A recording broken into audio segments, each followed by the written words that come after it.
نحمده ونستعينه ونستغفره ونعوذ بالله من شرور أنفسنا ومن سيئات أعمالنا من يهده الله فلا مضل له ومن يضلل فلا هادي له وأشهد أن لا إله إلا الله وحده لا شريك له وأشهد أن محمدا عبده ورسوله يا أيها الذين آمنوا اتقوا الله حق تقاته ولا تموتن إلا وأنتم مسلمون يا أيها الناس اتقوا ربكم الذي خلقكم من نفس واحدة وخلق منها زوجها وبث منهما رجالا كثيرا ونساء واتقوا الله الذي تساءلون به والأرحام إن الله كان عليكم رقيبا يا أيها الذين آمنوا اتقوا الله وقولوا قولا سديدا يصلح لكم أعمالكم ويغفر لكم ذنوبكم ومن يطع الله ورسوله فقد فاز فوزا عظيما أما بعد فإن خير الحديث كتاب الله وخير الهدي هدي محمد صلى الله عليه وسلم وشر الأمور محدثاتها وكل محدثة بدعة وكل بدعة ضلالة وكل ضلالة في النار. شرح السنہ امام بربہاری رحمہ اللہ کی عظیم الشان تعلیف ہے، اور امام بربہاری ایک بڑے امام ہیں، امام احمد بن حنبل رحمہ اللہ کے شاگردوں کے شاگرد ہیں۔ اور بربہاری نے کیوں کہا جاتا ہے؟ ان چیزوں کی مناسبت سے جو ہندوستان سے لائی جاتی تھیں، وہ میڈیسنز اور ان دواؤں سے ملتی جلتی چیزیں، ان کی نسبت سے ان کو بربہاری کہا گیا۔ تو ایک بڑے امام ہیں، اور ہم ان کی کتاب میں سے جو مسئلہ پڑھ رہے ہیں آج کل، وہ مسئلہ نمبر ہے 97 اور یہ مسئلہ چونکہ لمبا ہے، اس لیے اس کے کئی پارٹ بنے ہیں، کئی حصے بنے ہیں۔ 2 حصوں پہ پہلے گفتگو ہو چکی ہے، اور آج اس مسئلے کا تیسرا اور آخری حصہ ہے انشاءاللہ۔ اس مسئلے میں امام بربہاری نے کہا ہے کہ کچھ علماء کرام نے کہا ہے کہ جہمی کافر ہیں، ان کو قتل کرنا بالکل جائز ہے، اور لیکن اس کا مطلب یہ نہیں کہ عام آدمی اس کے قتل کرے، مراد یہ ہے کہ حکومت کے لیے انہیں قتل کرنا درست ہوگا۔ اور یہ لوگ جو ہیں اپنے کسی ایسے رشتہ دار کے وارث نہیں بن سکتے جو صحیح عقیدے والا ہو، یعنی کہ جہمی لوگ اپنے اس رشتہ دار کے وارث نہیں بن سکتے جو صحیح عقیدے والا ہو۔ کیوں؟ کیونکہ جہمی کافر ہیں اور وہ مسلمان ہے، اور جب یہ فوت ہو جائیں، جہمیوں میں سے کوئی فوت ہو جائے، تو اس کے رشتہ دار جو جہمی نہیں ہیں، جو صحیح عقیدے پہ ہیں، اس کے وارث نہیں بن سکیں گے۔ سوال پیدا ہوا اتنا سخت فتویٰ کیوں؟ اسباب کیا ہیں؟ جرائم ان کے کیا ہیں؟ کون سے وہ اصول اور ضابطے ہیں، قواعد ہیں، جن کی وجہ سے ان پہ یہ فتویٰ لگا ہے؟ تو بہت سے اسباب ذکر کیے امام بربہاری رحمہ اللہ نے، اور 14ویں نمبر پہ کہا تھا وَقَالُوا لَيْسَ عَذَابُ قَبْرٍ وَلَا حَوْضٍ وَلَا شَفَاعَةٍ، اس لیے کہ یہ کہتے ہیں کہ نہ کوئی عذاب قبر ہے، اور نہ کوئی روز قیامت نبی علیہ الصلوۃ والسلام کا حوض ہوگا، اور نہ ہی روز قیامت کوئی شفاعت چلے گی، کوئی شفاعت کام آئے گی۔ ان 3 چیزوں کا انکار کیا انہوں نے، کس کا؟ عذاب قبر کا، حوض کا، اور شفاعت کا۔ عذاب قبر اور حوض کے اوپر تفصیل سے گفتگو ہو چکی ہے، شفاعت کے بارے میں تفصیلی گفتگو نہیں ہو سکی۔ اور یہاں پہ یہ بھی ایک اہم بات ہے کہ یہ تینوں چیزیں، عذاب قبر، حوض اور شفاعت، یہ تینوں چیزیں متواتر احادیث سے ثابت ہیں۔ شفاعت کی طرف چلتے ہیں۔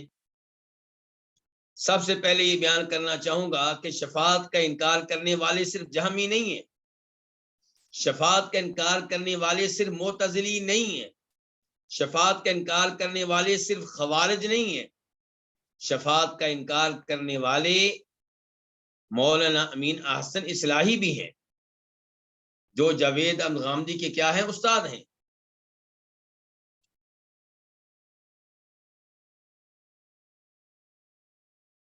اور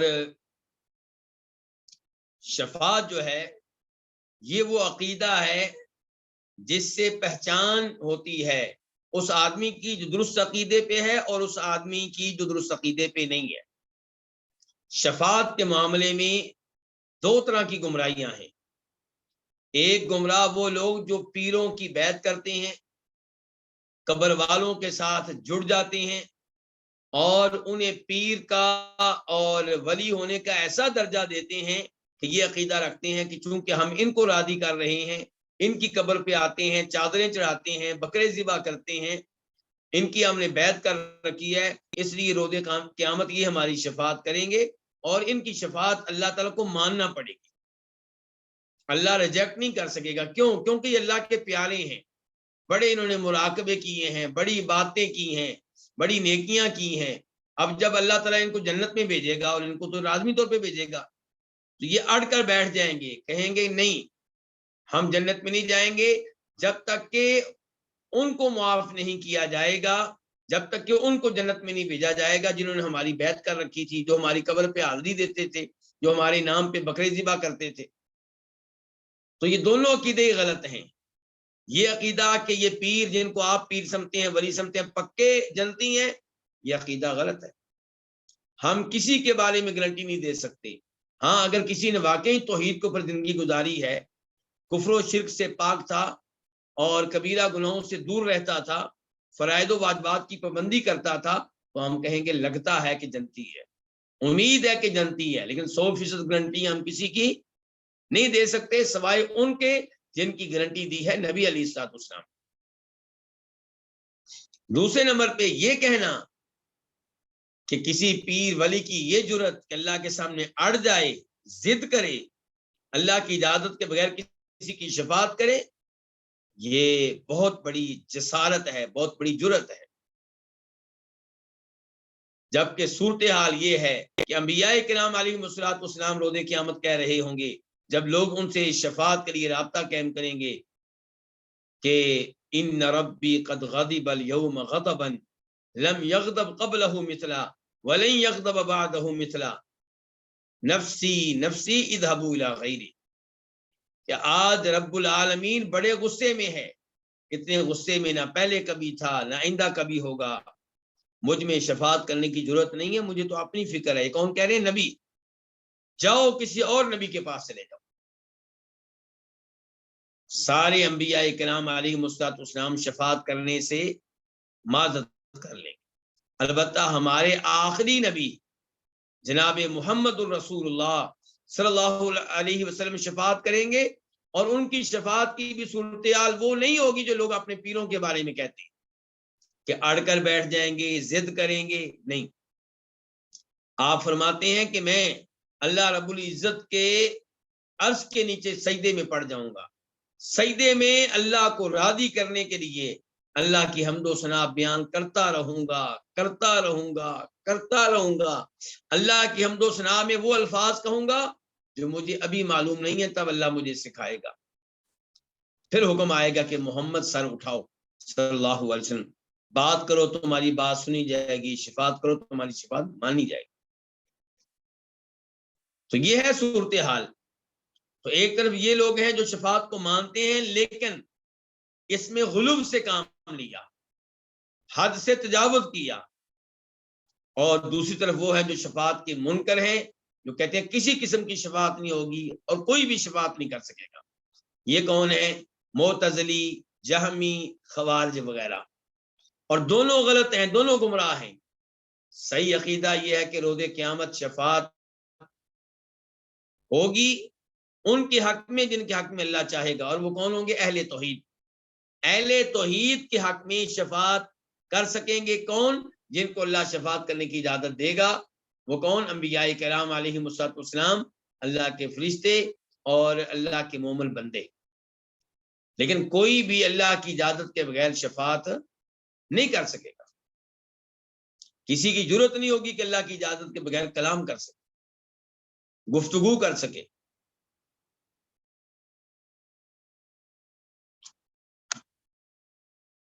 تو امام طحاوی اپنے مشہور و معروف عقیدے میں, جس کو عقیدہ طحاویہ کہتے ہیں, وہاں شفاعت کے مسئلے میں کیا کہتے ہیں اہل سنت کا عقیدہ بیان کرتے ہوئے, آئیے دیکھتے ہیں.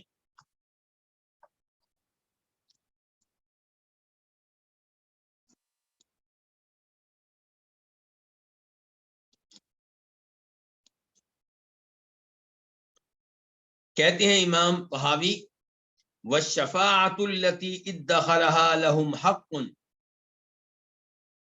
اور نبی علیہ الصلوۃ والسلام کی وہ شفاعت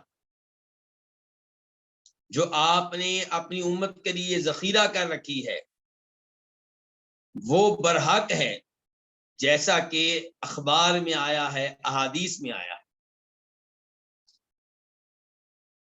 اس کا کیا مطلب ہے ذخیرہ کر رکھی ہے؟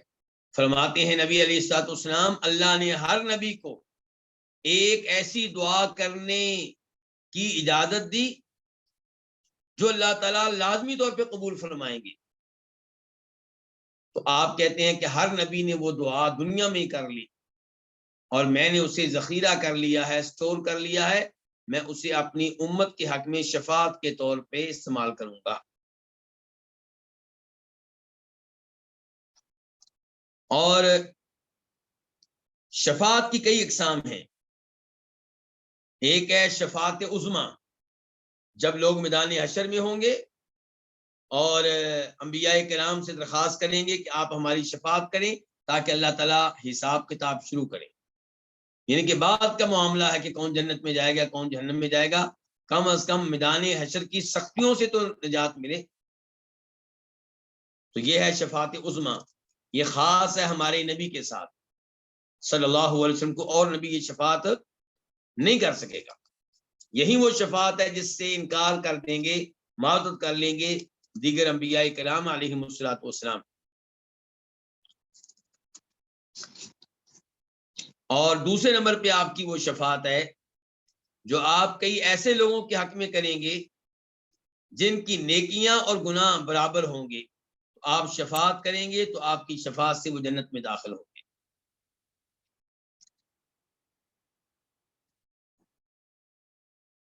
اور تیسرے نمبر پہ آپ کی شفاعت ان کے حق میں ہوگی جن کے بارے میں حکم ملے گا کہ ان کو جہنم میں پھینک دو, لیکن آپ کی شفاعت سے انہیں جنت میں بھیج دیا جائے گا, جہنم میں داخل نہیں کیا جائے گا, جہنم میں پھینکا نہیں جائے گا. چوتھے نمبر پہ آپ کی شفاعت کئی ایسے لوگوں کے حق میں ہوگی جو جنت میں داخل ہو چکے ہوں گے, آپ کی شفاعت سے ان کے درجات مزید بلند ہو جائیں گے. پانچویں نمبر پہ آپ کی شفاعت کئی ایسے لوگوں کے حق میں ہوگی جو جنت میں بغیر حساب کتاب کے داخل ہوں گے. چھٹے نمبر پہ آپ کی شفاعت ایسے شخص کے بارے میں جو عذاب کا حقدار ہوگا, لیکن آپ کی شفاعت سے اس کے عذاب میں کمی کر دی جائے گی. اور یہ شفاعت بھی خاص آپ کے ساتھ, اور یہ شفاعت کرنے والے کے لحاظ سے بھی خاص ہے اللہ کے رسول کے ساتھ, اور جس کے بارے میں شفاعت ہو رہی ہے اس لحاظ سے بھی یہ خاص ہے. یہ آپ کی شفاعت ہوگی اپنے چچا ابو طالب کے حق میں. ورنہ عام اصول کیا ہے جو قرآن کریم نے بار بار بیان کیا ہے کہ والذین کفروا لهم نار جہنم لا يقضى عليهم فيموتوا ولا يخفف عنهم من عذابها, کہ جو کافر ہیں ان کے لیے جہنم کا عذاب ہے, نہ موت آئے گی کہ جان چھوٹے اور نہ عذاب میں تخفیف اور کمی کی جائے گی, لیکن ابو طالب کے حق میں کمی کی جائے گی.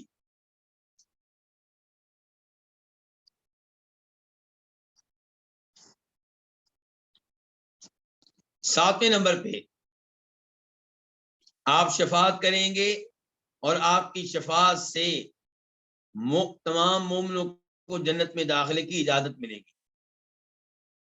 آٹھویں نمبر پہ کبیرہ گناہوں کا ارتکاب کرنے والے وہ جو جہنم میں داخل کیے جا چکے ہوں گے, انہیں آپ کی شفاعت سے اور دیگر انبیاء کرام علیہ السلام کی شفاعت سے جہنم سے نکال دیا جائے گا۔ اور اس قسم کے بارے میں جو 8ویں قسم ہے کہ اہل ایمان اہل توحید کہاں ہوں گے، کئی ان میں سے کہاں ہوں گے، جہنم میں ہوں، کبیرہ گناہوں کا ارتکاب کرنے والے، اور انہیں جہنم سے پھر نکالا جائے گا۔ اس بارے میں احادیث متواتر ہیں۔ خوارج اور معتزلہ نے اس شفاعت کا انکار کیا ہے۔ یہ کون کہہ رہے ہیں؟ امام طحاوی کے عقیدے کی شرح کرنے والے، وضاحت کرنے والے امام ابن ابی العز الحنفی۔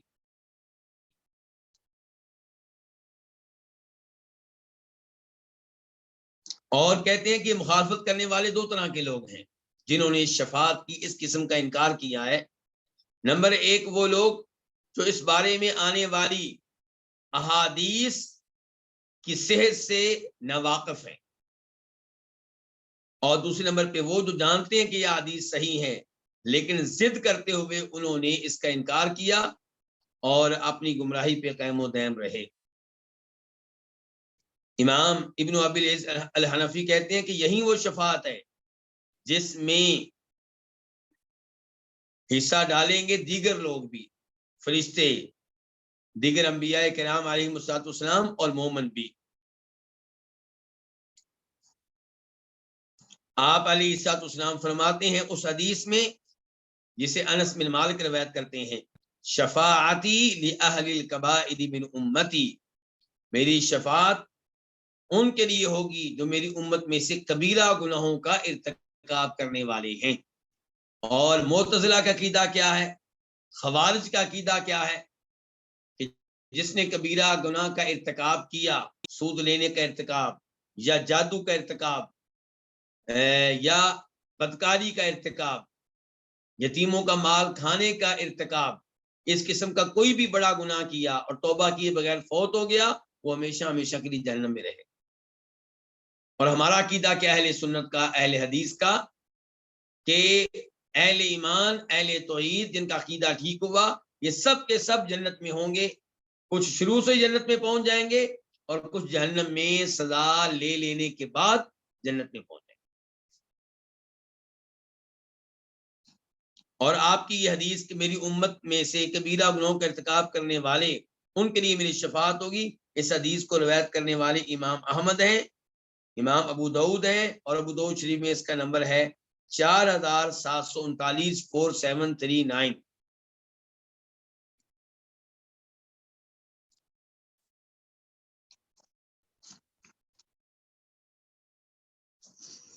اور بخاری شریف کی حدیث ہے، راوی اس کے ابو سعید خدری ہیں، لمبی حدیث ہے، اس کا آخری حصہ بیان کر رہا ہوں۔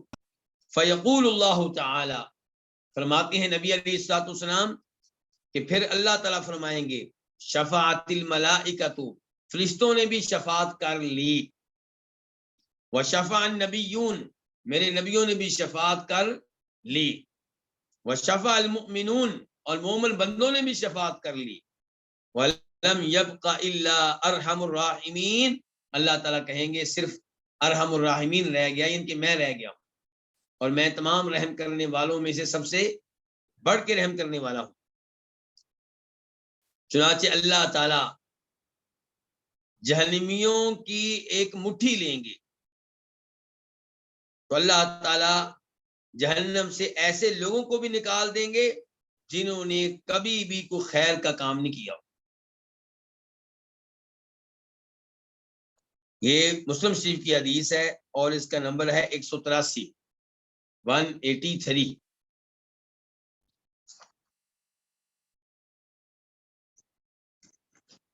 امام ابن ابی العز الحنفی کہتے ہیں کہ مشرک قسم کے لوگ، عیسائی لوگ اور بدتی لوگ، وہ اپنے مشائخ اور پیروں کی بیعت کو دنیا میں جو شفاعت چلتی ہے اس کی طرح بنا لیتے ہیں۔ دنیا میں شفاعت کیسی ہوتی ہے جی؟ مثال کے طور پہ جیسا کہ ایک امام نے یہ مثال دی ہے، میں ان کی مثال آپ کے سامنے رکھوں گا کہ چور نے چوری کر لی اور بادشاہ کا قانون یہ ہے کہ جو چوری کرے گا اس کا ہاتھ کاٹا جائے گا، چور پکڑ لیا گیا، بادشاہ کی بیگم کہتی ہے اس کو معاف کر، یا بادشاہ کی بیٹی کہتی ہے اس کو معاف کر دے۔ اب بادشاہ معاف کرنے پہ مجبور ہے، کیوں؟ محبت کے ہاتھ مجبور ہو گیا ہے، اور اللہ تعالیٰ کو کوئی مجبور نہیں کر سکتا۔ دوسرے نمبر پہ چور کو لایا گیا اور فوج کے سربراہ نے، سپہ سالار نے، chief of the army staff نے شفاعت کر دی۔ اب یہاں پہ بھی بادشاہ کو بات ماننا پڑے گی، کیوں؟ کیونکہ فوج کا سربراہ ہے، اگر اس کی بات نہ مانی تو جب اس کو موقع مل گیا مجھے قتل کروا دے گا، کر دے گا، یا میرا تختہ الٹ دے گا۔ تو یہاں ڈر کے مارے شفاعت ماننا پڑی۔ تو اللہ تعالیٰ کو کسی کا ڈر اور خوف نہیں۔ یہ دنیا میں شفاعتیں چلتی ہیں یہ دونوں۔ ایک اور شفاعت چلتی ہے دنیا میں، وہ کیا کہ بادشاہ کے پاس مجرم لایا گیا، بادشاہ نے اس کی فائل پڑھی، اس کا ریکارڈ پڑھا، بادشاہ نے دیکھا ہی تو بڑا اچھا آدمی ہے، اس نے بڑے بڑے کارنامے سر انجام دیے ہوئے ہیں، لگتا ہے اس سے غلطی ہو گئی ہے بس، ورنہ عادی مجرم نہیں ہے۔ اب بادشاہ خود اس کو معاف کرنا چاہتا ہے، لیکن بادشاہ چاہتا ہے کہ معاف کرنے سے پہلے کسی کو شفاعت کرنے کا موقع دے دوں تاکہ شفاعت کرنے والے کی عزت بن جائے، لوگوں میں اس کا مقام و مرتبہ بڑھ جائے۔ کس کا؟ شفاعت کرنے والے کا۔ چنانچہ بادشاہ کے اشارے کو دیکھ کر کوئی نہ کوئی وزیر اٹھتا ہے، شفاعت کرتا ہے، اور یہاں پہ بادشاہ کو نہ ڈر ہے وزیر کا، نہ اس کی محبت کے ہاتھوں مجبور ہے، خود بادشاہ معاف کرنا چاہتا ہے، لیکن چاہا کہ اس وزیر کی شان میں اضافہ ہو جائے، اس کا مقام و مرتبہ لوگوں میں بڑھ جائے، تو وہ شفاعت کرتا ہے، بادشاہ معاف کر دیتا ہے۔ روز قیامت اللہ کے ہاں جو شفاعت چلے گی وہ اس تیسری قسم سے ملتی جلتی ہوگی کہ اللہ تعالیٰ خود اپنے کئی مومن بندوں کو معاف کرنا چاہتے ہیں، تو اللہ تعالیٰ نبیوں کو، فرشتوں کو، مومن بندوں کو شفاعت کا موقع دیں گے تاکہ ان شفاعت کرنے والوں کی شان میں اضافہ ہو جائے، ان کا مقام و مرتبہ بڑھ جائے۔ ورنہ اللہ کا کوئی ایسا ولی یا دوست ہو جو اللہ کی مجبوری بن جائے، ایسا کوئی نہیں ہے۔ اللہ تعالیٰ فرماتے ہیں سورہ بنی اسرائیل کے آخر میں، وَلَمْ يَكُنْ لَهُ وَلِيٌّ مِّنَ الذُّلِّ وَكَبِّرْهُ تَكْبِيرًا۔ اللہ کا ایک بھی ایسا ولی نہیں ہے جو اللہ کی مجبوری بن جائے۔ اللہ کے ولی بہت ہیں، لیکن ولی ایسا ہو کہ اللہ کی مجبوری بن جائے، اللہ کی کمزوری بن جائے، نہیں، اللہ کی کمزوری کچھ بھی نہیں، اللہ ہر کمزوری سے پاک ہے، ہر عیب سے پاک۔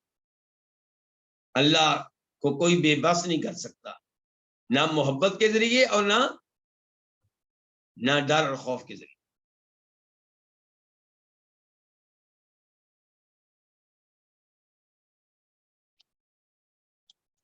تو امام ابن ابی العز الحنفی کہہ رہے ہیں عقیدہ تحاویہ کی شرح میں کہ ایک طرف وہ لوگ ہیں جو سمجھتے ہیں کہ روز قیامت کی شفاعت دنیا کی شفاعت کی طرح ہوگی، وہ بھی غلط، اور ایک طرف وہ ہیں معتزلی اور خوارج جنہوں نے یہ کہا کہ کبیرہ گناہوں کا ارتکاب کرنے والے مجرم کی شفاعت روز قیامت نہیں ہو سکے گی، وہ ہمیشہ ہمیشہ جہنم میں رہے گا۔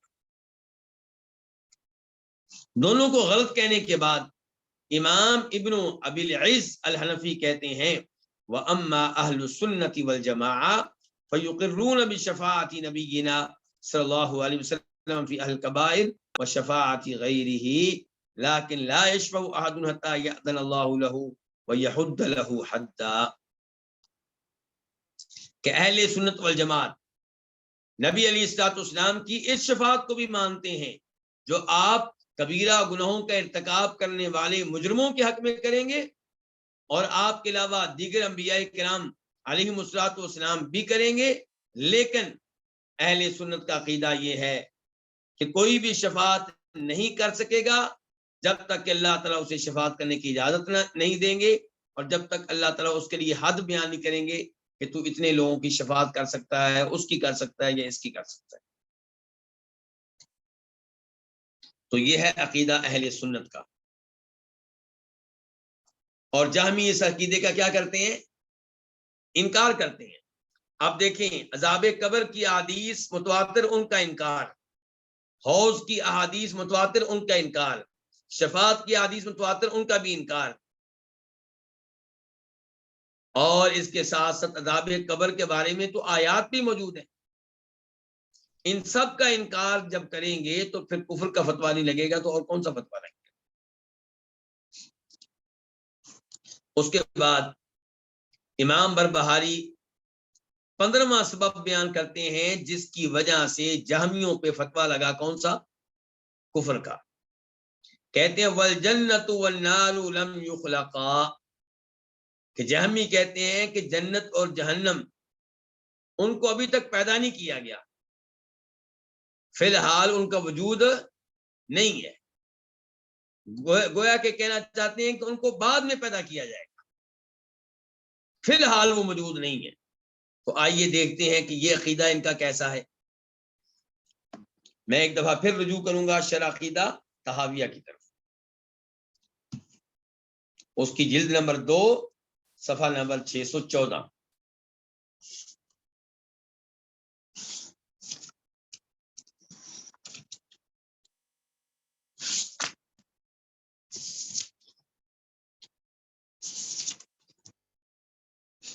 دیکھیے جی امام طحاوی کیا کہہ رہے ہیں. امام طحاوی کون ہے؟ حنفی، اور ان کا لکھا ہوا عقیدہ اہل سنت کا عقیدہ ہے، اور یہ سلفی مدارس میں بھی پڑھایا جاتا ہے.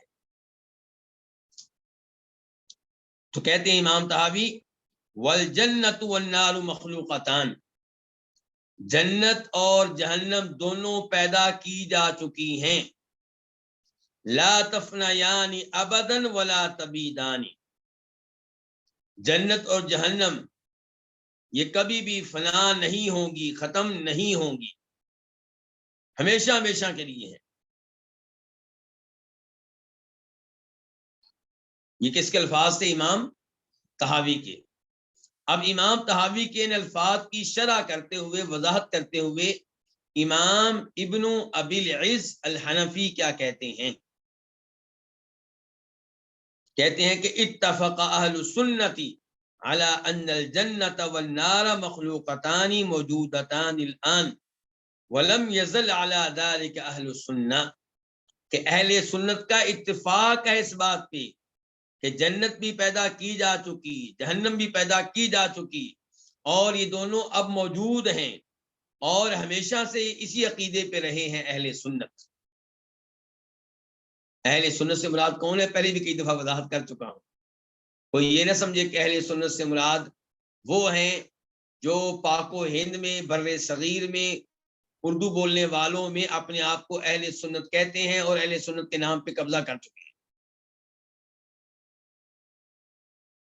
اہل سنت سے مراد وہ لوگ ہیں جو صحیح عقیدے پہ ہیں، جو کفر و شرک پہ نہیں ہے، بدعات پہ نہیں ہے. اور آج اہل سنت کے نام پہ پاک و ہند میں قبضہ ان لوگوں کا ہے جو قبر پرست ہیں، جو قبر والوں کو مشکل کشا، حاجت روا سمجھتے ہیں، جو بدعات کے ارتکاب کرنے میں سب سے آگے ہیں. تو ان کی بات نہیں ہو رہی، حقیقی جو اہل سنت ہیں ان کی بات ہو رہی ہے. تو امام ابن ابی العز الحنفی کہتے ہیں اہل سنت کا اتفاق ہے کہ جنت بھی موجود ہے، جہنم بھی موجود ہے.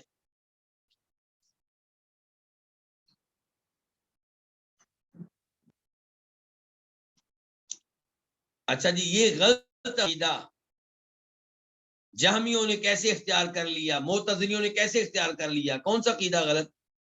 کہ جنت فی الحال موجود نہیں ہے، جہنم فی الحال موجود نہیں ہے. اس کے پیچھے سوچ کیا ہے؟ اس کے پیچھے ان کا اصول کیا ہے؟ تو امام صاحب کہتے ہیں، امام ابن ابی العز الحنفی، اصل میں اس کے پیچھے ان کا وہ فاسد اصول ہے، ان کا باطل اصول ہے. کیا اصول؟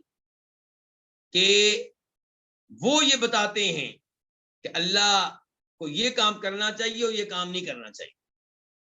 اللہ تعالیٰ کے بارے میں کون طے کرتے ہیں؟ معتزلی.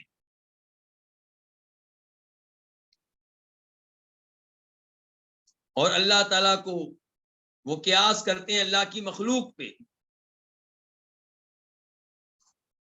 اور کہنے لگے کہ جنت کو ابھی سے پیدا کر دینا، قیامت سے پہلے پیدا کر دینا، اتنا عرصہ پہلے، یہ ایک فضول چیز ہے، فضول حرکت ہوگی، بے فائدہ کام ہوگا، اور ایسا بے فائدہ کام اللہ نہیں کر سکتے۔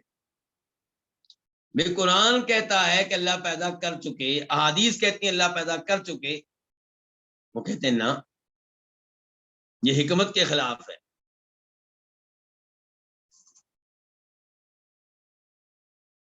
آئیے قرآن میں کہاں آیا ہے کہ جنت پیدا کی جا چکی، جہنم پیدا کی جا چکی؟ سورہ آل عمران آیت نمبر 130 سے لے کر 133 تک کا مطالعہ کریں، 131 سے لے کر 133 تک۔ اللہ تعالیٰ کہتے ہیں یا ایھا الذین آمنوا لا تأکلوا الربا اضعافا مضاعفا، اے ایمان والو، اللہ کس سے مخاطب ہے؟ ایمان والوں سے۔ اے ایمان والو، سود نہ کھاؤ، سود نہ لو، بڑھا چڑھا کر یہ سود لینا یہ غلط حرکت ہے، یہ کام نہ کرو۔ واتقوا اللہ، اور اللہ سے ڈر جاؤ تاکہ تم فلاح پاؤ، کامیابی حاصل کرو۔ پتہ چلا کامیابی کس میں ہے؟ سود لینے میں کہ نہ لینے میں؟ نہ لینے میں کامیابی ہے، دنیا کی بھی آخرت کی بھی۔ اللہ نے پہلے نمبر پہ کہا کہ سود لینے والو اللہ سے ڈر جاؤ، پھر کہا واتقوا النار التی اعدت للکافرین، اس جہنم سے بچ جاؤ جو حقیقت میں تیار کی گئی ہے کافروں کے لیے، تیار کی گئی ہے کافروں کے لیے۔ اور کہا کن سے جا رہا بچ جاؤ؟ ایمان والوں سے، کہ تم اس جہنم میں نہ پہنچ جانا جو حقیقت میں اللہ نے کافروں کے لیے تیار کی ہے۔ اگر تم کافروں والی حرکتیں کرو گے تمہیں بھی اس میں ڈال دیا جائے گا۔ تو اللہ تعالیٰ کیا کہہ رہے ہیں؟ وہ تیار کی گئی ہے، اعدت فعل ماضی کا لفظ ہے کہ زمانے ماضی میں، گزشتہ زمانے میں تیار کی جا چکی۔ اس کے بعد اللہ تعالیٰ کیا کہتے ہیں؟ وسارعوا الى مغفرۃ من ربکم وجنۃ عرضها كعرض السماء والارض اعدت للمتقین، کہ ایمان والو دوڑ لگا دو، ایک دوسرے سے آگے نکلو، کیا حاصل کرنے کے لیے، کیا لینے کے لیے؟ اللہ کی طرف سے مغفرت کا، بخشش کا سرٹیفکیٹ لینے کے لیے، اور جنت کی طرف جانے کے لیے محنت کرو، ایک دوسرے سے آگے نکلو۔ وہ جنت جس کی چوڑائی آسمانوں زمین کے برابر ہے۔ وہ جنت کن کے لیے تیار کی گئی؟ فرمایا اعدت للمتقین، وہ تیار کی گئی ہے تقوی اختیار کرنے والوں کے لیے، پرہیزگاروں کے لیے، کبیرہ گناہوں سے بچنے والوں کے لیے، اللہ سے ڈرنے والوں کے لیے۔ تو تیار ہوگی ہے، تیار کی جا چکی ہے، تیار کی جا چکی ہے۔ تو ان آیات میں جہنم کے بارے میں اللہ نے کہا وہ تیار ہو چکی ہیں، جنت کے بارے میں کیا کہا؟ تیار ہو چکی ہیں۔ اور سورہ نبا آیت نمبر 21 اور 22، 21 22، اللہ تعالیٰ کہتے ہیں ان جہنم کانت مرصادا، جہنم ہمیشہ سے گھات میں ہے۔ کن کے گھات میں؟ مجرموں کے گھات میں، ان کا انتظار کر رہی ہے۔ للطاغین مآبا، یہ جہنم جو ہے یہ ٹھکانہ ہے کن کا؟ سرکشوں کا۔ تو اللہ تعالیٰ کہہ رہے ہیں ان جہنم کانت مرصادا، کہ جہنم انتظار کر رہی ہے، گھات لگائے بیٹھی ہے۔ تو اس کا کیا مطلب؟ جہنم موجود ہے کہ غیر موجود ہے؟ موجود ہے۔ سورہ نجم کی طرف آ جائیں، آیت نمبر 13 سے لے کے 15، 13 سے لے کر 15 تک۔ اللہ تعالیٰ فرماتے ہیں نبی علیہ الصلوۃ والسلام کا تذکرہ کرتے ہوئے اور جبریل علیہ السلام کا تذکرہ کرتے ہوئے، اور یہ بتاتے ہوئے کہ آپ علیہ السلام نے جبریل علیہ السلام کو ان کی اصلی شکل میں دیکھا ہے۔ فرمایا وَلَقَدْ رَآهُ نَزْلَةً أُخْرَىٰ، آپ نے انہیں دوسری بار بھی دیکھا ہے۔ اور ٹوٹل آپ علیہ السلام نے جبریل علیہ السلام کو ان کی اصلی شکل و صورت میں کتنی بار دیکھا ہے؟ 2 بار. تو فرمایا انہیں ایک بار اور بھی دیکھا ہے. کہاں پہ؟ عند سدرۃ المنتہا، بیری کے درخت کے پاس. کون سا درخت؟ بیری کے درخت مکہ میں تھا کہ مدینہ میں؟ عند سدرۃ المنتہا، بیری کا وہ درخت جو اوپر ہے. عندہا جنت الماوا، جس کے پاس جنت ہے. بیری کا وہ درخت جس کے پاس کیا ہے؟ جنت ہے. جنت ہے کہ ہوگی؟ ہے. اور یہ تو قرآن کریم کی آیات تھیں جن سے پتا چلا کہ جنت اور جہنم موجود ہیں. اب آپ احادیث کی طرف آ دیں. مثال کے طور پہ یہ حدیث ہے بخاری مسلم کی، اسراء و معراج کے بارے میں حدیث ہے. راوی ہیں جناب انس بن مالک. اس میں کیا ہے کہ آپ فرماتے ہیں ثم انطلق بی جبریل، پھر جبریل مجھے لے کر چلے حتی اتی سدرۃ المنتہا، یہاں تک کہ بیری والے درخت کے پاس آئے. بیری کے درخت کو منتہا کیوں کہتے ہیں؟ کیونکہ یہ انتہا کی جگہ ہے. یعنی کہ دوسری حدیث میں وضاحت آئی ہے کہ اس کے پاس وہ چیزیں فرشتے پہنچاتے ہیں جو نیچے سے اوپر پہنچانا ہوتی ہیں. وہاں سے آگے وہ چیزیں لے لی جاتی ہیں کہ فرشتے آگے دینے کے لیے نہیں جاتے. اور جو چیزیں اوپر سے آتی ہیں وہ بھی یہاں پہنچ جاتی ہیں. یہاں سے کون لے لیتے ہیں؟ فرشتے لے لیتے ہیں. تو آپ فرماتے ہیں مجھے جبریل لے کر گئے یہاں تک کہ وہ بیری والے درخت کے پاس پہنچ گئے. فغشیہا الوان لا ادری ما ہی، بیری کے اس درخت کو کئی رنگوں نے ڈھانک رکھا تھا، مجھے نہیں پتا وہ رنگ کیا تھے. یعنی کہ میں ان کی وضاحت بھی نہیں کر سکتا. قال، آپ کہتے ہیں اس کے بعد ثم دخلت الجنہ، پھر میں جنت میں داخل ہوا. ہاں جی، پیدا ہو چکی ہے کہ پیدا ہوگی؟ پیدا بھی ہو چکی ہے، بلکہ اللہ کے نبی کہتے ہیں میں اس میں داخل ہوا بقید. فَإِذَا فِيهَا جَنَابِذُ اللُّؤْلُؤِ، اور وہاں موتی کے گنبد تھے اور جنت کی مٹی کستوری کی تھی.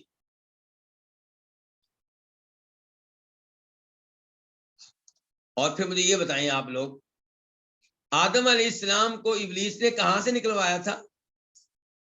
جنت سے. جنت تھی کہ نہیں تھی؟ جنت تھی، اور اس سے آدم علیہ السلام کو نکلوایا ابلیس نے.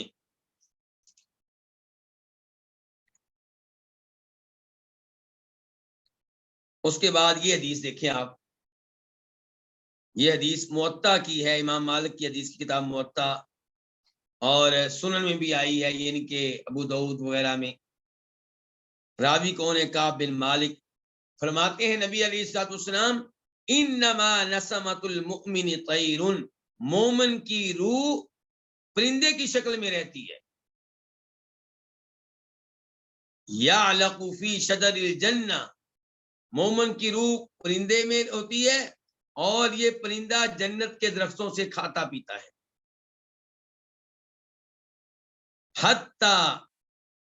حتی یرجع اللہ الی جسد یوم القیامہ، حتیٰ کہ اللہ تعالیٰ اس روح کو اس کے جسم میں واپس لوٹائیں گے. کب؟ قیامت کے.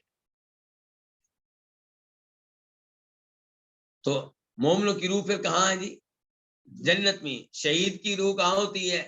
جنت میں.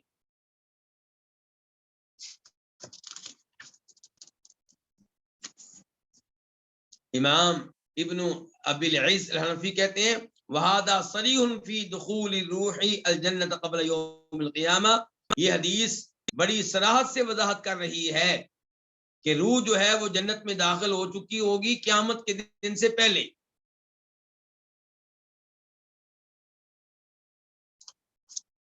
وہ لوگ جو کہتے ہیں کہ جنت ابھی پیدا نہیں ہوئی، ان کے دلائل کیا ہیں؟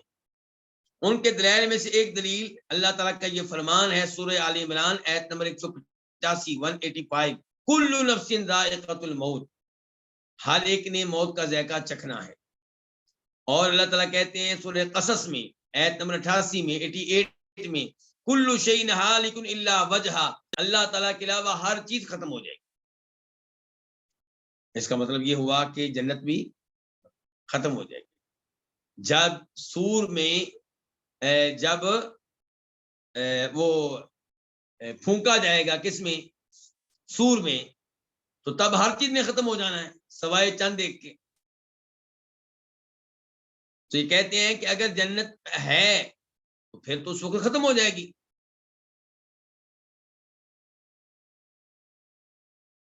تو اب آپ کے پاس کیا دلائل ہے جی؟ امام ابن ابی العز الحنفی نے اس کا بڑا شاندار جواب دیا ہے۔ وہ کہتے ہیں کہ جس آیت میں یہ آیا کہ ہر چیز ختم ہو جائے گی سوائے اللہ تعالیٰ کے، اس سے مراد کیا ہے، اس کا معنی کیا ہے؟ ہم تمہیں بتاتے ہیں اس کا معنی کیا ہے۔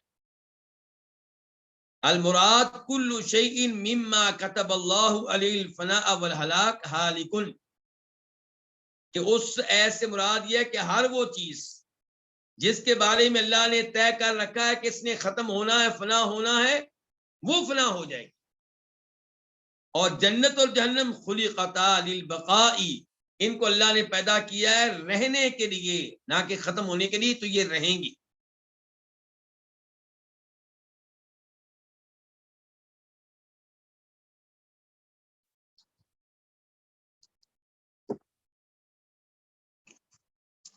تو 15ویں نمبر پہ وہ کون سا سبب ہے جس کی وجہ سے جہمیوں کو کافر قرار دیا گیا کہ وہ کہتے ہیں کہ جنت اور جہنم ابھی پیدا نہیں ہوئی، جبکہ یہ عقیدہ قرآن کے خلاف، صحیح احادیث کے خلاف۔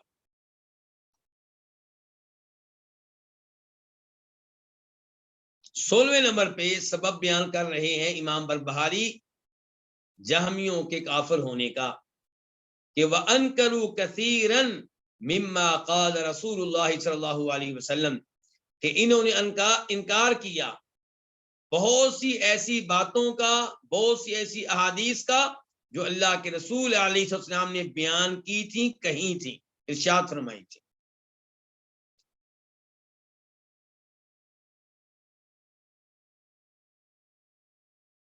اس کا مطلب ہے ایک حدیث کا انکار نہیں کیا، کیا کہہ رہے ہیں؟ کثیرن، انہوں نے بہت سی احادیث کا انکار کیا ہے۔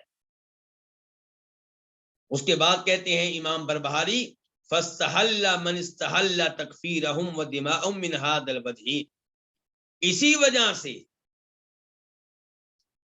ان کے کافر قرار دیے جانے کو اور ان کے خون کے بہانے کو، ان کے قتل کرنے کو حلال قرار دیا جس نے بھی حلال قرار دیا۔ ان کے یہ ہیں وہ اسباب۔ یہ 16 اسباب ذکر کرنے کے بعد امام بربہاری کہتے ہیں یہ ہیں وہ اسباب، یہ ہے وہ وجہ جس کی بنا پہ، جس کی بنیاد پہ حلال جانا ہے، جس نے بھی حلال جانا ہے، حلال جانا ہے کس کو؟ اس بات کو کہ ان کو کافر قرار دیا جائے اور ان کے خون بہانے کو، ان کے قتل کرنے کو جائز قرار دیا جائے۔ بات واضح ہو گئی؟ فاستحل، تو حلال جانا، حلال قرار دیا، من استحل، جس نے بھی حلال قرار دیا، تکفیرہم، ان جہمیوں کے کافر قرار دیے جانے کو، ودماءہم، اور ان کے خون کے بہائے جانے کو، من ھذا الوجہ، اس وجہ سے، لأن من رد آیۃ من کتاب اللہ فقد رد الکتاب کلہ ومن رد اثرا عن رسول اللہ صلی اللہ علیہ وسلم فقد رد الاثر کلہ۔ کسی کے ذہن میں یہ بات آ سکتی ہے کہ چلو جی انہوں نے 20 حدیثیں نہیں مانی ہوگی، 100 نہیں مانی ہوگی، لیکن جو 1000 مانی ہیں وہ کہاں جائیں گی؟ قرآن کریم کی 1-2 آیتوں کا انکار کیا ہوگا، اور جو ہزاروں قرآن کریم کی آیتیں مانی ہیں، سینکڑوں مانی ہیں، وہ کہاں جائیں گی؟ آپ صرف ایک ان کی آیت کے پیچھے پڑ گئے، 2 آیتوں 3 آیتوں کے پیچھے جس کا انہوں نے انکار کیا، اور آپ نے یہ نہیں دیکھا اتنی آیتیں جو انہوں نے مانی ہیں، چند حدیثوں کا انہوں نے انکار کیا، آپ اس وجہ سے کافر قرار دے رہے ہیں، اور جو اتنی حدیثیں مانی ہیں ان کی طرف کیوں نہیں دیکھتے آپ؟ یہ بڑا اہم اشکال ہے نا۔ تو امام بربہاری کہتے ہیں سن لو، کیونکہ من رد آیت من کتاب اللہ، جس نے قرآن کریم کی ایک آیت کو ماننے سے انکار کیا، ایک آیت کو مسترد کیا، ایک آیت کو ریجیکٹ کیا، فقد رد الکتاب کلہ، اس نے سارے قرآن کا انکار کر دیا ہے۔ آپ اللہ تعالیٰ کی 100 باتیں مان لیں اور کہیں کہ یا اللہ ایک بات میں تیری نہیں مانتا، تو کیا ایسے آدمی کو مسلمان کہا جائے گا؟ مسلمان وہ ہوگا جو اللہ کی سب باتوں کو مانے، ہاں عمل کرنے میں کوتاہی ہو جاتی ہے، ویسے کہیے اللہ میں تیری ساری باتیں مانتا ہوں لیکن میں کمزور ہوں، عمل کرنے میں نماز کو واجب مانتا ہوں لیکن کبھی کبھی ایک آدھ نماز میری رہ جاتی ہے، میں زکوٰۃ کو واجب مانتا ہوں لیکن کبھی کبھی سستی کر بیٹھتا ہوں، میں حج کو واجب مانتا ہوں لیکن یا اللہ اس سال بس مجھے موقع نہیں مل رہا۔ لیکن جو کہے میں واجب مانتا ہی نہیں، جو کہے میں مانتا ہی نہیں کہ جبرائیل علیہ السلام کوئی فرشتہ تھا، جو کہے میں مانتا ہی نہیں کہ جنت پیدا ہو چکی ہے، جو کہ میں مانتا ہی نہیں کہ جہنم پیدا ہو چکی ہے، جو کہ میں مانتا ہی نہیں کہ روز قیامت شفاعت چلے گی، جو کہتے میں مانتا ہی نہیں کہ روز قیامت اللہ کے رسول کا حوض ہوگا، جو ایک بھی آیت کو ماننے سے انکار کر دے گویا کہ اسے پورے قرآن کا انکار کر دے۔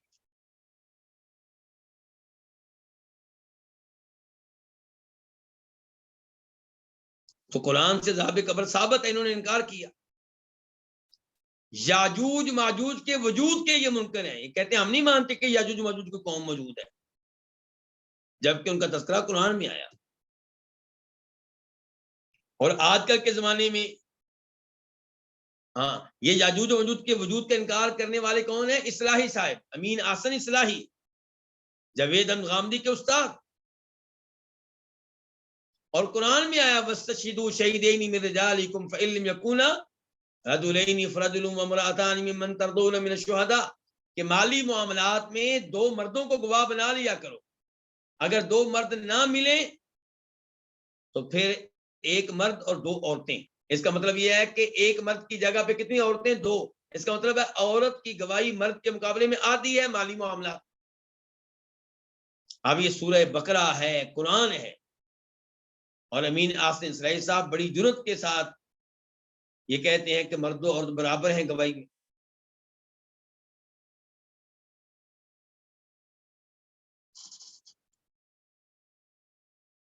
اس کے بعد کہتے ہیں امام بربہاری ومن رد اثرا عن رسول اللہ صلی اللہ علیہ وسلم فقد رد الاثر کلہ، اور جو نبی علیہ الصلوۃ والسلام سے آنے والی احادیث میں سے ایک حدیث کو رد کر دے، مسرد کر دے، ریجیکٹ کر دے، تو اس نے تمام احادیث کو ریجیکٹ کر دیا۔ یعنی کہ وہ قسمیں اٹھاتا رہے، نہیں نہیں میں باقی مانتا ہوں، نہیں، جب تو نے ایک بات نہیں مانی تو باقی ماننے کا کوئی مطلب نہیں۔ اگر آپ اللہ کے رسول کو اہمیت دیتے ہیں تو اللہ کے رسول کی ہر حدیث کو مانیں۔ ہاں یہ الگ بات ہے کہ آپ کہیں کہ میں اس حدیث کی جو سند ہے اس کے اوپر میں مطمئن نہیں ہوں، لوگ کہتے ہیں کہ اللہ کے رسول نے حدیث بیان کی ہے لیکن میں مطمئن نہیں ہوں اس سے۔ لیکن جو کہے ہاں حدیث مانتا ہوں، بخاری کی ہے، مسلم کی ہے، لیکن نہیں یہ قرآن کے خلاف ہے میں نہیں مانتا، میری عقل کے خلاف ہے میں نہیں مانتا، سائنس کے خلاف ہے میں نہیں مانتا، تو پھر ایسا آدمی مسلمان نہیں رہتا۔ امام بربہالی مزید کہتے ہیں وَهُوَ كَافِرٌ بِاللَّهِ الْعَظِيمِ، اور ایسا آدمی اللہ تعالیٰ کا منکر ہے، اللہ کے ساتھ کفر کرنے والا۔ کون؟ جو ایک بھی آیت کو ماننے سے انکار کرے، جو ایک بھی صحیح حدیث کو ماننے سے انکار کرے۔ فَدَامَتْ لَهُمُ الْمُدَّةُ،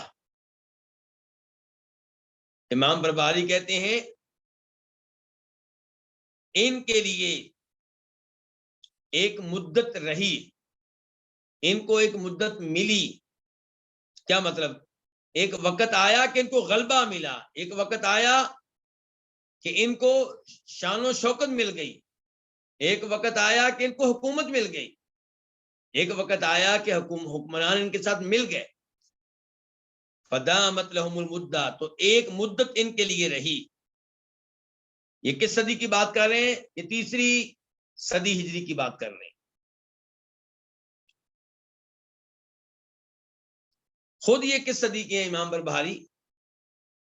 خود امام بربہاری 4تھی صدی کے ہیں، ان کے فوت ہوئے ہیں 329 ہجری میں، اس کا مطلب یہ ہے کہ انہوں نے اپنی زندگی کا ایک حصہ گزارا ہے 3 صدی میں اور کچھ حصہ گزارا ہے 4 صدی میں.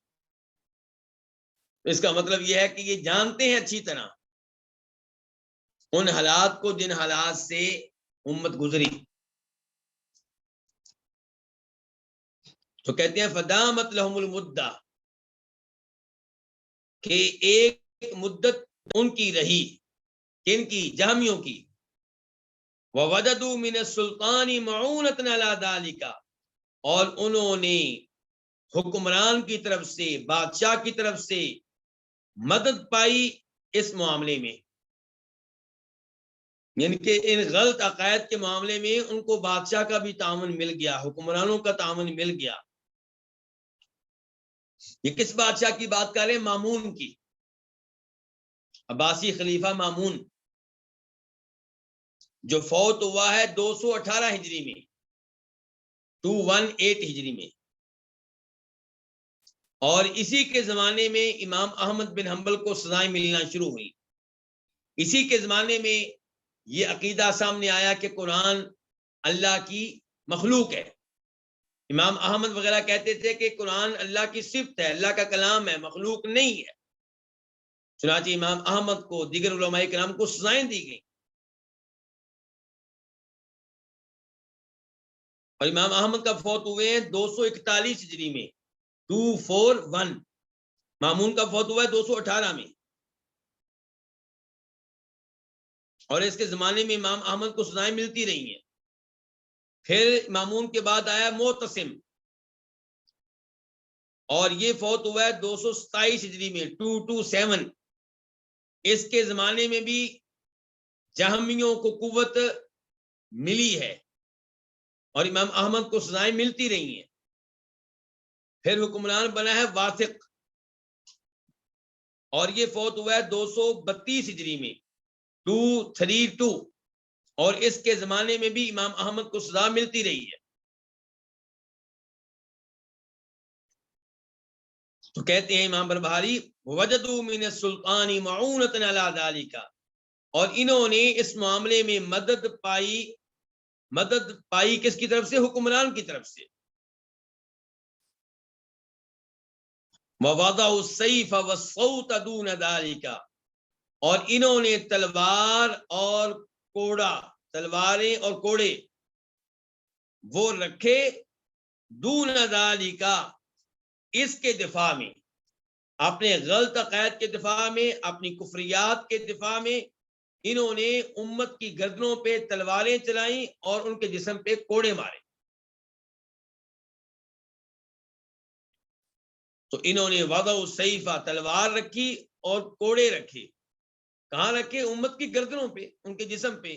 دون ذالک اس کے دفاع میں. کس کے دفاع میں؟ غلط عقائد کے دفاع میں، کفریات کے دفاع میں. فدرس علم السنت والجماعہ چنانچہ سنت کا علم، صحیح عقیدے کا علم، احادیث کا علم مٹ گیا. والجماعہ اور اہل سنت بھی مٹ گئے.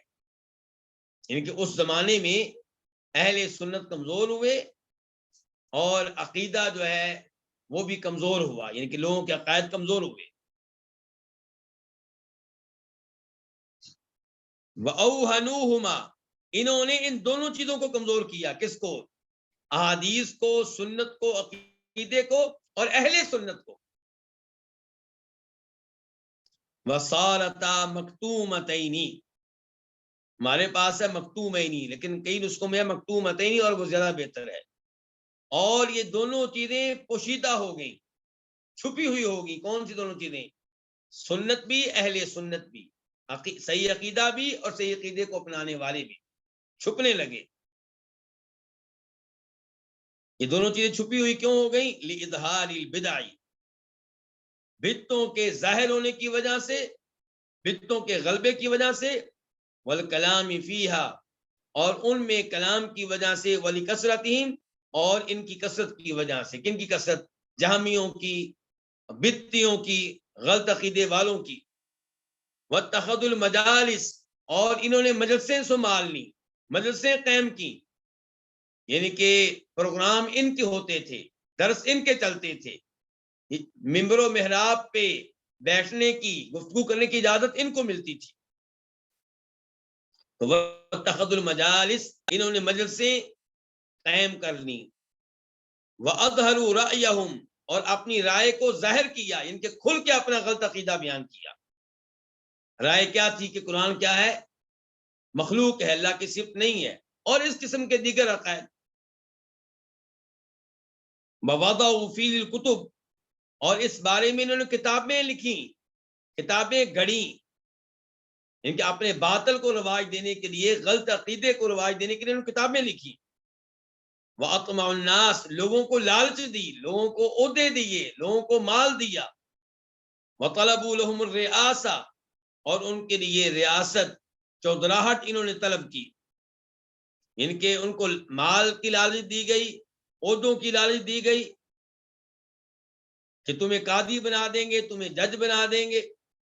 فَكَانَتْ فِتْنَةٌ عَظِيمَةٌ، تو یہ بہت بڑا فتنہ تھا، بہت بڑی آزمائش تھی کہ کون صراط مستقیم پہ رہتا ہے، صحیح عقیدے پہ رہتا ہے، اور کون لالچ کی وجہ سے، مال کی وجہ سے، عہدے کی وجہ سے غلط عقیدے کی طرف چلا جاتا ہے. لم ينجو منها الا من عصم اللہ، اس عظیم فتنے سے نہیں بچ سکا مگر وہ جس کو اللہ نے محفوظ رکھا، جس کے اوپر اللہ کا خاص کرم ہوا. ورنہ عام طور پہ لوگ اس فتنے میں گمراہی کا شکار ہو گئے، ان کی باتوں میں آ گئے. فَأَدْنَىٰ مَا كَانَ يُصِيبُ الرَّجُلَ مِن مُجَالَسَتِهِمْ أَن يَشُكَّ فِي دِينِهِ، تو کم از کم جو آدمی کا نقصان ہوتا تھا، فَأَدْنَىٰ کم از کم، مَا كَانَ يُصِيبُ الرَّجُلَ جو آدمی کا نقصان ہوتا تھا، مِن مُجَالَسَتِهِمْ ان کے ساتھ اٹھنے بیٹھنے کی وجہ سے، وہ کم از کم نقصان کیا تھا؟ أَن يَشُكَّ فِي دِينِهِ، کہ آدمی اپنے دین میں شک کرنے لگتا.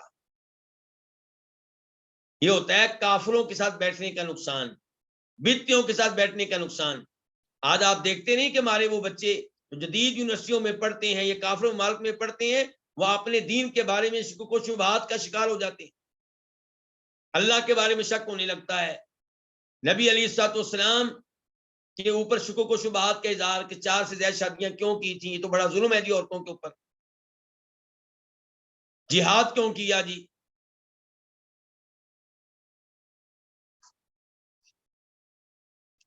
تو کم از کم جو آدمی کا نقصان ہوتا ہے ان کے ساتھ اٹھنے بیٹھنے کی وجہ سے، کہ وہ اپنے دین پہ شک کرنے لگ جاتا ہے. اسی لیے اللہ تعالیٰ فرماتے ہیں سورہ انعام میں آیت نمبر 68 وَإِذَا رَأَيْتَ الَّذِينَ يَخُوضُونَ فِي آيَاتِنَا فَأَعْرِضْ عَنْهُمْ، جب آپ ان لوگوں کو دیکھیں جو ہماری ایتوں کے بارے میں بحث و مباحثہ کرتے ہیں، یعنی کہ ہماری ایتوں کا مذاق اڑاتے ہیں، ان کا انکار کرتے ہیں، فَأَعْرِضْ عَنْهُمْ، آپ ان سے اعراض کریں، ان کے ساتھ نہ بیٹھیں. حتیٰ یخوضوا فی حدیث غیری، جب تک کہ کسی اور چیز کے بارے میں گفتگو نہ شروع کر دیں. وَإِمَّا يُنْسِيَنَّكَ الشَّيْطَانُ، اور اگر شیطان آپ کو بلا دے، آپ ان کے ساتھ بیٹھ جائیں، فَلَا تَقْعُدْ بَعْدَ الذِّكْرَىٰ مَعَ الْقَوْمِ الظَّالِمِينَ، جب یاد آ جائے تو اٹھ جائیں، اب ان کے ساتھ نہ بیٹھیں. اور سورہ نساء آیت نمبر 140 140 میں اللہ تعالیٰ کہتے ہیں اِنَّكُمْ إِذًا مِثْلُهُمْ، ایسے لوگوں کے ساتھ بیٹھو گے تو تمہارا بھی وہی حکم ہوگا جو ان کا ہوگا، تمہیں بھی ویسے ہی گناہ ملے گا جیسے ان کو ملے گا، تمہیں بھی سزا ملے گی جیسے ان کو ملے گی. اس سے پتا چلا کہ بدعتوں کے ساتھ نہیں بیٹھنا چاہیے. اور فرماتے ہیں نبی علیہ الصلوۃ والسلام، حدیث ابو داؤد کی، نمبر ہے 4833 4833، کہ الرجل علی دین خلیلہ، انسان اپنے دوست کے دین کے اوپر ہوتا ہے. فَلْيَنْظُرْ أَحَدُكُمْ مَنْ يُخَالِلُ، تو میں سے ہر کوئی دیکھے کہ اس کی دوستی کس سے ہے. آپ غلط لوگوں سے دوستیاں لگائیں، بدعتوں کے ساتھ دوستیاں لگائیں، اور آپ کہیں جی میں تو ٹھیک ہوں. کب تک آپ ٹھیک رہیں گے؟ انسان کمزور ہے، دوسروں کی باتوں میں آ جاتا ہے. نبی علیہ السلام کیا دعا کرتے تھے؟ یا مقلب القلوب ثبت قلبی علی دینک، دلوں کو پھیرنے والے میرے دل کو نہ پھیرنا، اسے دین پہ، شریعت پہ، توحید پہ، صحیح عقیدے پہ قائم و دائم رکھنا. تو یہاں پہ کہہ رہے امام بربہاری کہ کم از کم جو آدمی کو نقصان پہنچتا تھا ان کے ساتھ اٹھنے بیٹھنے کی وجہ سے کہ وہ اپنے دین پہ شک کرنے لگتا، او یتابعہم، یا ان کا پیروکار بن جاتا، ان کی موافقت کرتا، ان کا ساتھی بن جاتا، او یزعم انہم علی الحق، یا گمان کرتا کہ یہ لوگ بھی حق پہ ہیں۔ یہ بھی مسئلہ ہے نا کہ آپ کہیں وہ بھی ٹھیک، یہ بھی ٹھیک، بتی بھی ٹھیک، میں بھی ٹھیک، تم بھی ٹھیک، سب ٹھیک۔ ولا یدری انہ علی الحق او علی الباطل، اور ایسا آدمی ان کے جو بتیوں کے ساتھ بیٹھے، ان کی مجالس میں جائے، اور آج کے زمانے میں نیٹ پہ بیٹھ کے ان کی تقریریں سنیں، ان کے قریب سنیں، اور آج لوگ ایسا ہی کر رہے ہیں، قبر پرستوں کی تقریریں سنتے ہیں، بتیوں کی سنتے ہیں، پھر کہتے ہیں مولوی صاحب یہ اس کے بارے میں سمجھ نہیں آ رہی بھی آپ کیوں سنتے ہیں ان کی تقریریں۔ ہاں کبھی آپ نے سن لی یا کسی نے بھیج دی، آپ سن بیٹھے، کوئی بات نہیں، آپ ہم سے رابطہ کریں، انشاءاللہ ہم وضاحت کریں گے، لیکن آپ اپنی عادت بنا لیں ان کی تقریر سننا، جبکہ صحیح دین کا علم آپ کے پاس نہیں ہے، اپنے دین کا پتہ نہ ہو، اور گمراہوں کے، بدتیوں کے، کافروں کی تقریریں آپ سننی شروع کر دیں، اور پھر آپ کہیں جی مجھے گمراہ نہیں کر سکتے۔ فرمایا ولا یدری، اور ایسا آدمی نہیں جانتا کہ وہ حق پہ ہے یا باطل پہ، کیونکہ شکوک و شبہات کا شکار ہو گیا نا، اب اس کو یقین نہیں ہوتا کہ میں حق پہ ہوں کہ باطل پہ ہوں۔ فصار شاکن، تو وہ شک کرنے والا بن جاتا ہے۔ فہلک الخلق، تو بہت سی مخلوق ہلاک ہوگی، تباہ ہوگی اس انداز سے، کیونکہ جو دین میں شک کرے اللہ تعالیٰ اس کا دین قبول نہیں کرتے۔ جو کہے کہ ممکن ہے اللہ ہو، ممکن ہے نہ ہو، لیکن زیادہ امید ہے کہ ہے، ایسا آدمی کافر ہے۔ جو کہے ممکن ہے کہ قیامت آئے، ممکن ہے کہ نہ آئے، لیکن 99% مجھے امید ہے کہ آئے گی، ایسا آدمی کافر ہے۔ ذرا بھی شک کرنے کی گنجائش نہیں اللہ کے وجود میں، اللہ کے معبود برحق ہونے میں، اللہ کے رسولوں پہ، قرآن میں، آخرت پہ، تقدیر پہ ذرا بھی شک کریں گے، شک کرنے والا آدمی مسلمان نہیں رہتا۔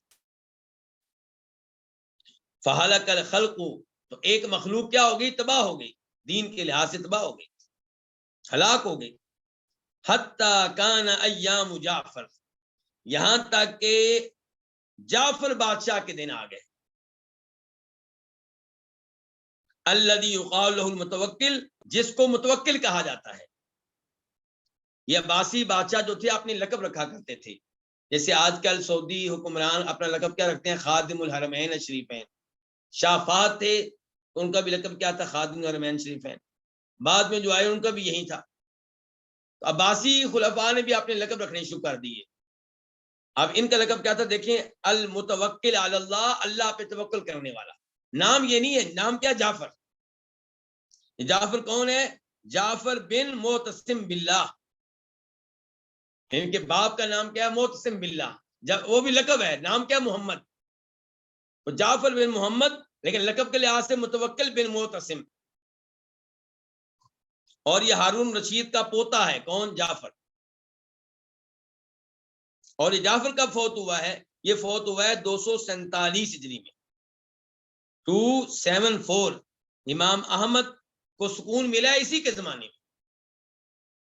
تو کہہ رہے امام بربہاری یہاں تک کہ جعفر کے دن آ گئے، ان کے وہ خلیفہ بن گیا، وہ جعفر الذی یقال له المتوکل، جس کو کیا کہا جاتا ہے؟ متوکل۔ فاطفأ اللہ بہ البدع، اللہ نے اس کے ساتھ بدعتوں کی آگ کو بجھایا۔ جعفر سبب بنا کس چیز کا؟ بدعتوں کو بجھانے کا، ختم کرنے کا، انہیں ٹھنڈا کرنے کا، اس کے فتنے کو ٹھنڈا کرنے کا۔ فاطفأ اللہ بہ البدع، اللہ نے اس کے ساتھ بدعتوں کو بجھایا۔ وَأَظْهَرَ بِهِ الْحَقَّ، اور اس کے ساتھ اللہ نے حق کو ظاہر کیا۔ وَأَظْهَرَ بِهِ أَهْلَ السُنَّةِ، اور اس کے ساتھ اللہ تعالیٰ نے اہل سنت کو ظاہر کیا، غلبہ دیا، یعنی کہ اب قوت ملنے لگی سنت کو اور اہل سنت۔ کس کے زمانے میں؟ متوکل کے زمانے میں۔ وَطَالَتْ أَلْسِنَتُهُمْ، اور ان کی زبانیں دراز ہو گئی، لمبی ہو گئی۔ کن کی؟ اہل سنت کی مراد یہ کہ اب گفتگو کرنے کا موقع ملا، اب قوت ملی، اب حق بیان کرنے لگے۔ مع قلتہم، ان کے قلیل تعداد میں ہونے کے باوجود، وکثرت اہل البدع، اور بدعتیوں کے بہت زیادہ ہونے کے باوجود الی یومنا ھذا ہمارے آج کے دن تک، یعنی کہ اب اہل سنت عقیدہ بیان کرتے ہیں حالانکہ وہ کم ہیں اور بدعتی زیادہ ہیں، لیکن الحمدللہ اہل سنت درست عقیدہ بیان کر رہے ہیں۔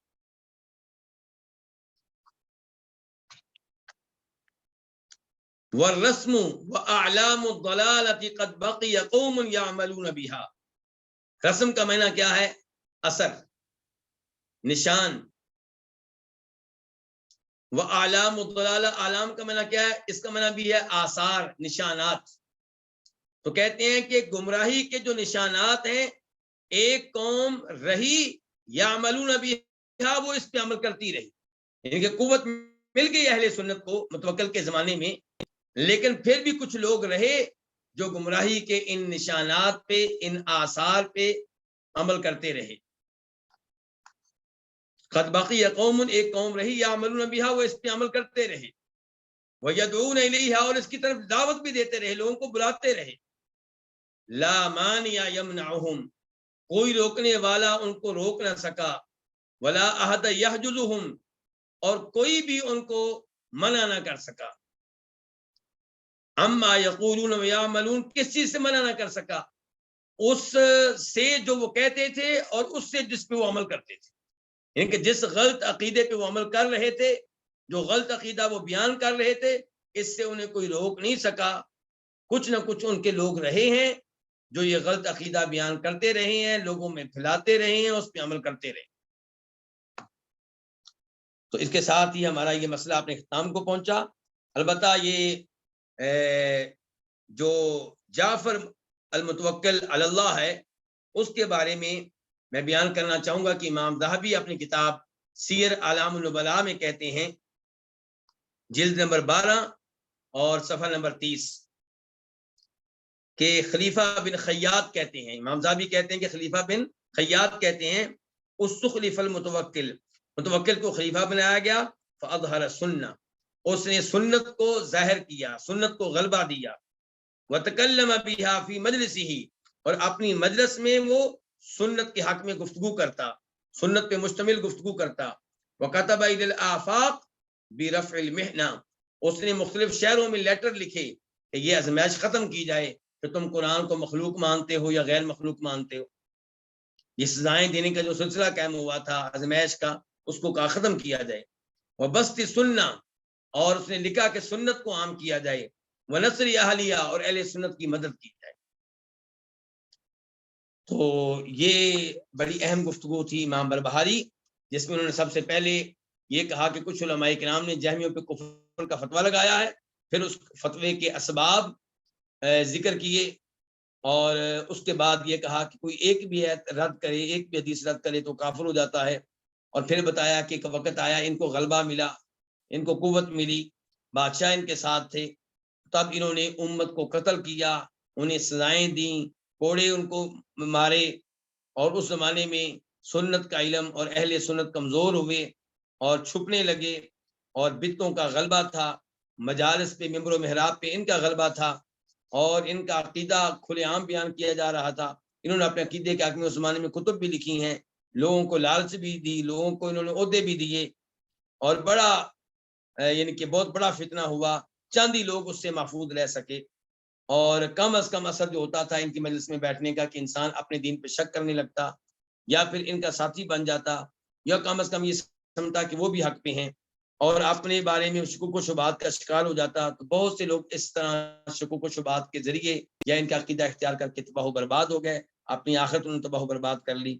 اور پھر وقت آیا متوکل کا، تو اس کے ذریعے پھر یہ بدعتیں جو ہیں یہ ٹھنڈی ہونے لگیں، اور حق کو غلبہ ملا، اہل سنت کو غلبہ ملا، اور آج تک جو ہیں اہل سنت اپنے عقائد بیان کر رہے ہیں، حالانکہ وہ کم ہیں اور یہ زیادہ ہیں، اور ہر زمانے میں ایسے لوگ رہے ہیں جو گمراہی کے اوپر عمل کر رہے ہیں اور اس پہ گامزن ہیں۔ اللہ تعالی ہم سب کو ہر طرح کی گمراہیوں سے محفوظ رکھے اور صحیح عقیدے پہ قائم و دائم رکھے۔ وآخر دعوانا الحمدللہ رب العالمین۔